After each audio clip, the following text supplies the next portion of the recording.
मेरी साथो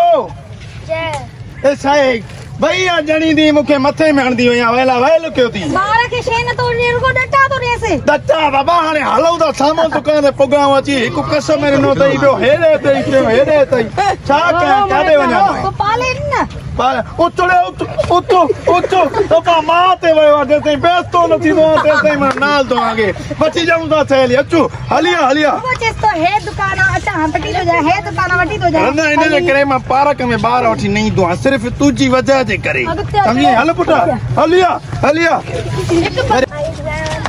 अरे हल्लू तो हले चोंतो हे बार के शेन तो हमारे भी दो दर पे भी दो नान छ मां वांगे बेस्तो नथी दो ना मां वांगे हलदे ही कोन हलदो ही कोन हाने हेड़ो पुट जड़ी न ते डी अस्पताल में पई खर्च के लाख रुपया नहीं जे करे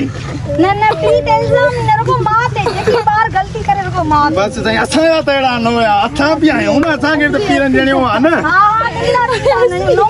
दा खुलाए न लाए ना दा उधारा वठो 50 दी नहीं रोज तो यो वठे अदा अबो आई इज्जत बचा दई दा ओए ओतो ए 1000 रुपया वठे माने ला चुपनी बैठी जाए भैया हल पुट हल अचो समझी वही हाने बियर सारे में बाहर खणी आई न अचो हलिया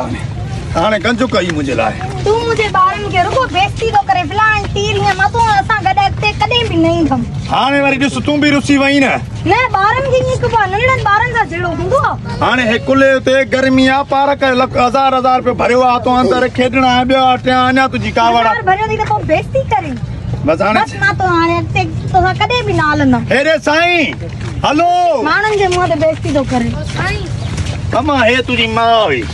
हे लेके बेइज्जती मां ता बे कुरान के वजह तू एड़ी नथी जाए मां ते नवे जाए अम्मा ठीक है अम्मा तू ते वे त मां माने के परचा है चा हेलो